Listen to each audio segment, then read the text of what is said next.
Function के बारे में अगर जानना है तो सबसे पहला पॉइंट होगी हमें नेबरिंग ऑफ अ नंबर के बारे में जानना पड़ेगा। एक नंबर के कितने पड़ोसी नंबर होते हैं, अगर हम बात करें एक नंबर के कितने पड़ोसी नंबर होते हैं, तो एक नंबर के इनफाइनाइट पड़ोसी होते हैं, अनेक पड़ोसी होते हैं। तो पड़ोसी जो होते हैं उसके बारे में हम बात करेंगे। मान लीजिए हमारे एक नंबर लाइन है और यहां पर हमारा x बराबर a है और a हमारा जो है ये बिलोंग करता R से, मतलब एक क्या है, एक रियल नंबर है। तो इनके जो पड़ोसी नंबर होंगे वो हो सके x से थोड़ा सा बड़ा होगा, और जब बड़ा होगा तो उसको हम x प्लस लिखेंगे और इसका जो वैल्यू होगी a प्लस डेल्टा a होगी, और थोड़ा सा अगर छोटा होगा तो x माइनस लिखेंगे और उसका जो वैल्यू होगी a माइनस डेल्टा a होगी। तो एक नंबर के दो पड़ोसी नंबर होते हैं, दो पड़ोसी होंगे, दो प्रकार के पड़ोसी नंबर होंगे, एक थोड़ा सा बड़ा होगा और एक थोड़ा सा छोटा होगा। तो जो थोड़ा सा बड़ा होता है वो हमारा नंबर लाइन में राइट साइड में दिखता है। तो इस पॉइंट पर अगर हम लिमिट वैल्यू कैलकुलेट करेंगे, x प्लस पर अगर हम लिमिट वैल्यू कैलकुलेट करते हैं तो इसको हम नाम देंगे RHL। RHL का मतलब होता है राइट हैंड लिमिट, और अगर इस पॉइंट पे कैलकुलेट करेंगे तो इसको हम लिख सकते हैं लेफ्ट हैंड लिमिट। तो एक होती है राइट हैंड लिमिट और एक होती है लेफ्ट हैंड लिमिट। अब बात हो रही है कि अगर हमें लेफ्ट हैंड लिमिट कैलकुलेट करना है तो हम लिखेंगे limit x tend to a minus f of x। Limit x tend to a minus f of x बराबर होगी लिमिट h टेंड टू 0, और यहां पर हम लिखेंगे a माइनस h। उसी प्रकार से अगर हम RHL कैलकुलेट करते हैं तो इसका फॉर्मूला होगी limit x tend to a plus f of x, तो बराबर हो जाएगा limit h tend to 0, f होगा हमारा a प्लस h। तो ये हमारा हो गया लेफ्ट हैंड लिमिट का फॉर्मूला और ये हो गया राइट हैंड लिमिट का फॉर्मूला। अब हम लिखेंगे नेक्स्ट हमारा अ फंक्शन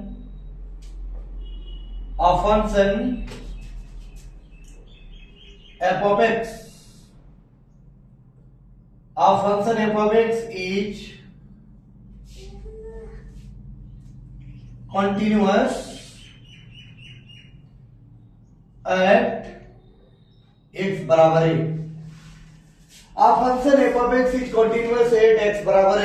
एक फंक्शन हमारा f of x जो है वो x बराबर a पर कंटिन्यूअस होगी या होती है जब हमारा लेफ्ट हैंड लिमिट बराबर राइट हैंड लिमिट और बराबर a ऑफ a हो। तो जब ये तीनों बराबर होती है तभी हमारा कोई एक फंक्शन जो है वो कंटिन्यूअस हो सकती है। अब सबसे पहले विचार करेंगे, अगर हमारे पास कोई पॉलिनोमियल फंक्शन है तो और पॉलिनोमियल फंक्शंस आर कंटिन्यूअस। जितना भी पॉलिनोमियल फंक्शंस होते हैं सब कंटिन्यूअस होते हैं। All modulus functions are continuous होते हैं। All trigonometric functions are continuous होते हैं। All trigonometric functions are continuous होते हैं। All constant functions are continuous. जो कांस्टेंट फंक्शन होती है वो भी कंटिन्यूअस होती है। बट अगर हम बात करें ग्रेटर इंटीजर फंक्शन, तो ग्रेटर जो हमारा इंटीजर फंक्शन होती है, ग्रेटेस्ट जो इंटीजर फंक्शन होती है, ग्रेटेस्ट इंटीजर लेस देन और equal, greatest integer more than और इक्वल जो होती है वो हमारा कंटिन्यूअस नहीं होती है, वो कंटिन्यूअस फंक्शन नहीं होती है। तो हमें यहां पर विचार करना है कि लेस देन और जो हमारा कंटिन्यूअस फंक्शन होते हैं, ग्रेटेस्ट इंटीजर जो फंक्शन होते हैं वो कंटिन्यूअस होगा कि नहीं होगा। तो ग्रेटेस्ट इंटीजर फंक्शंस कंटिन्यूअस नहीं होते हैं। और एक चीज बात याद रखना है, अगर कोई फंक्शन कॉन्टिन्यूअस नहीं होता है तो डिफरेंशिएबल भी नहीं होगा, डिफरेंशिएबल भी नहीं होगा। और अगर कोई फंक्शन अगर हमारा डिफरेंशिएबल होता है तो कॉन्टिन्यूअस 100% होगी। इस चीज पे ध्यान रखिए, अगर कोई फंक्शन डिफरेंशिएबल होता है तो कॉन्टिन्यूअस 100% होगी, लेकिन अगर कोई कॉन्टिन्यूअस फंक्शन है तो डिफरेंशिएबल हो भी सकती है या डिफरेंशिएबल नहीं भी हो सकती है। तो एक कॉन्टिन्यूअस फंक्शन जो है, डिफरेंशिएबिलिटी के बारे अगर बात करें तो डिफरेंशिएबल हो भी सकती है, नहीं भी हो सकती है, but a differentiable function is always continuous. तो हमें यहाँ पर कुछ क्वेश्चंस अभी हम लोग प्रैक्टिस करेंगे जो हमारे क्वेश्चंस में आते हैं, पूछे गए हैं। उसी क्वेश्चंस के बारे में हम अभी एक दो विचार करेंगे, एक दो क्वेश्चंस को अभी हम बनाएंगे। तो बेटा please give me your book, please give me. Thank you. तो आज हमारा जो क्वेश्चन अभी हम लोग एक्सरसाइज 5.1 का बनाने जा रहे हैं वो क्वेश्चन है 1 नंबर बहुत आसान है, 2 बहुत आसान है। हम बात करेंगे कि बार 3 का सी नंबर। 3 का सी नंबर का है क्वेश्चन हमारा कि एक फंक्शन हमारे f(x) बराबर दिया हुआ है, हमें विचार करना है कि ये जो फंक्शन है ये कॉन्टिन्यूअस है कि नहीं। तो 1 और 2 जो क्वेश्चन है बहुत आसान लगेंगे ये जानने के बाद, इसीलिए हम लोग तो छोड़ दिया। अभी 3 नंबर क्वेश्चन, 3 का सी नंबर इंपॉर्टेंट है। सबसे पहले क्या दिया हुआ है इसको जानते हैं। हाँ डियर स्टूडेंट्स, रुक जाइए, 1 मिनट रुक जाओ बेटा।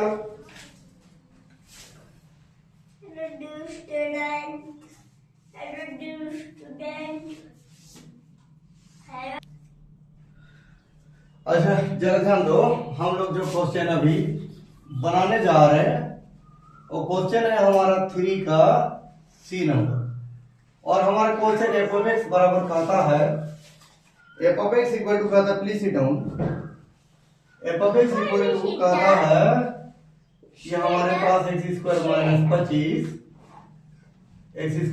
25 by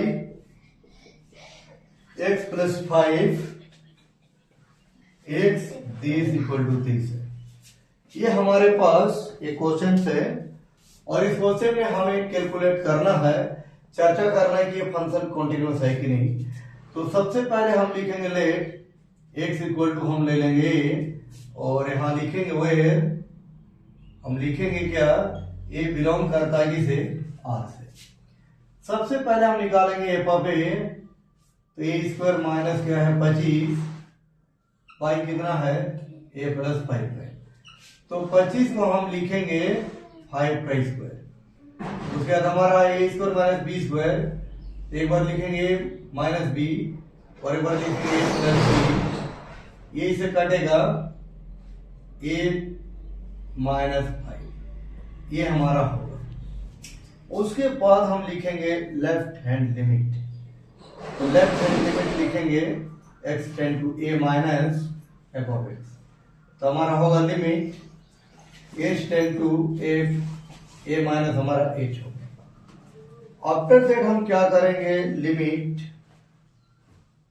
h tend to this हुआ। एक मिनट।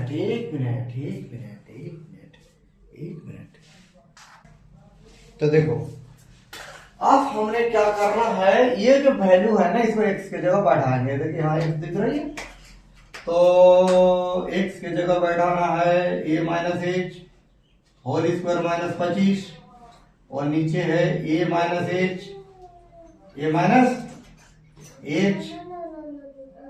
प्लस है 5। क्लियर है। आफ्टर दैट हम क्या करेंगे, limit h tend to this है a² minus b² a minus h का square this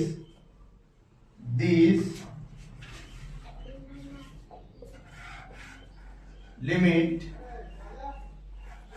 a² minus b² का फॉर्मूला होता है, एक बार लिखेंगे a माइनस b और एक बार लिखेंगे a plus b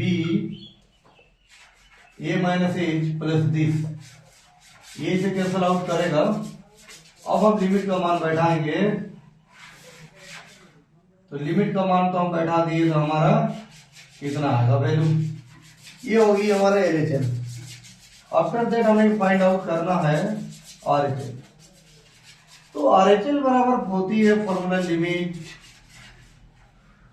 x tend to A plus F of X, limit h tend to A plus H, limit this A plus H square minus 25 A plus H plus 5। After that हमें find out करना है limit h tend to 0। देखो बाबू 25 को ना, 25 को लिख सकते हो 5 का स्क्वायर, तो ये पूरे वे समझो और 5 का स्क्वायर को 5 को भी समझो, A square minus B square के फॉर्म में आएगा। तो A square minus B square का फॉर्मूला तो आप लोग पढ़े हो ना। A square minus B square का फॉर्मूला क्या होती है, A minus B into A plus B. तो ये पूरे को ये समझना है, A plus H minus 5, okay, minus 5 और A plus H plus 5 open, A plus A 30 होगी, ये से कैंसिल करेगा। ओए जीनियस, क्या हो रही है। अब लिमिट का मान बैठा दो, लिमिट का मान बैठा दिए तो इतना वैल्यू आएगा। Since LHL equal to RHL equal to F of A, तीनों बराबर आ गया। Therefore F of X is continuous, f of x is continuous at x बराबर a, where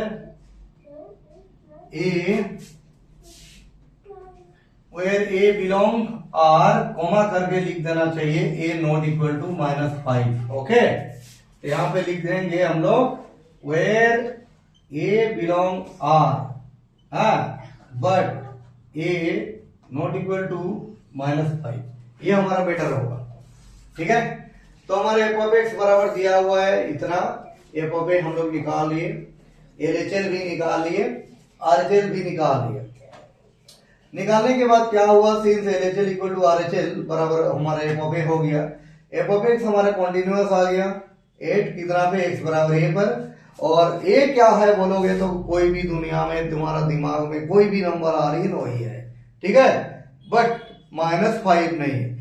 तो ये हमें बताना था कि ये जो फंक्शन है ये कॉन्टिन्यूअस है, ये कॉन्टिन्यूअस फंक्शन है, ये हमें प्रूव करना था। एक्स का कोई भी मान लेना है, -5 नहीं ले सकते हो, बात समझिए, कुछ भी लीजिए -5 मत लीजिए। कॉन्टिन्यूअस प्रूफ हुई, प्रूफ हो गई, समझे बाबू, धन्यवाद। और एक क्वेश्चन हम बनाते हैं, ताली मत मारिए सर, नहीं हमको अच्छा नहीं लगता है सर, नहीं लगता है सर, पूरे दिख रहा है, कैमरा पे आ रही है तो पूरे के पूरे, अच्छा पूरे थोड़ा सा कट रही है तो इसको घुमा दीजिए, ठीक आ गया पूरे। तो बच्चों ये हमारा एक बहुत ही इंपॉर्टेंट क्वेश्चन था, खाली इंपॉर्टेंट ही हम अभी बता रहे हैं। एक इंपॉर्टेंट बताएं, अब दूसरा इंपॉर्टेंट पे आ रहा हूं मैं। दूसरा हमारा इंपॉर्टेंट क्वेश्चन क्या है, देखो ध्यान दीजिएगा।